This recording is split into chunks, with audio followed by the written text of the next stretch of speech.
Okay, so this movement's pretty straightforward. You're gonna need either 2 yoga blocks or a foam roller. So I'll show you what to do with the yoga blocks first. So basically, you're gonna line them up like this. If you've got a longer torso, you may want to separate the blocks a little bit more. And I'll show you how to adjust this as well to be more comfortable for yourself.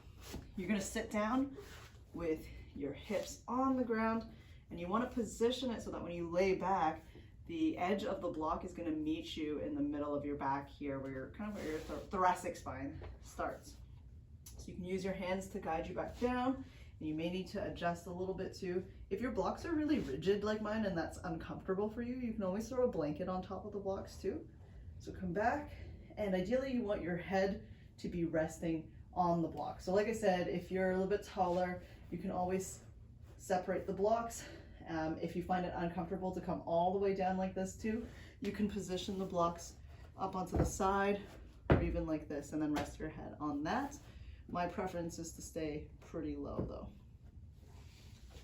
Okay, so from here, you're gonna kick your legs straight out, and then the arms are gonna come out to the side, so about 90 degrees to your torso, or you can elevate your arms a little bit more if you wanna get into the pec minor, that deeper pectoralis muscle. And all you're gonna work on here is just focusing on melting and allowing your body to relax while taking very deep, expansive breaths. So you want your breathing your rib cage to expand in every direction. So you're focusing on taking deep, slow, long inhales, expanding the rib cage, and then on your exhales, it'll be passive and slow. And as you're doing that, you're gonna just try to relax and let your body melt over the blocks. So it should be a very passive, very gentle stretch that you can spend a lot of time in. Okay, so that's what you could do with the blocks. Now, if you don't have yoga blocks and you have a foam roller, you can use that as well.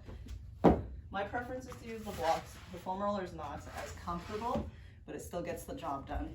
So same idea here, hips on the ground, and we're lining up the end of the foam roller with the middle of our back.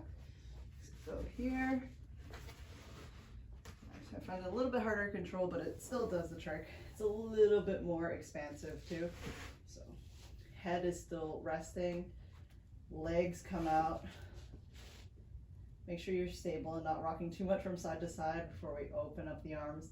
And then same thing here, we can let the shoulder blades come down, come together, let the arms fall apart to the side, and we're working on taking those deep, expansive breaths.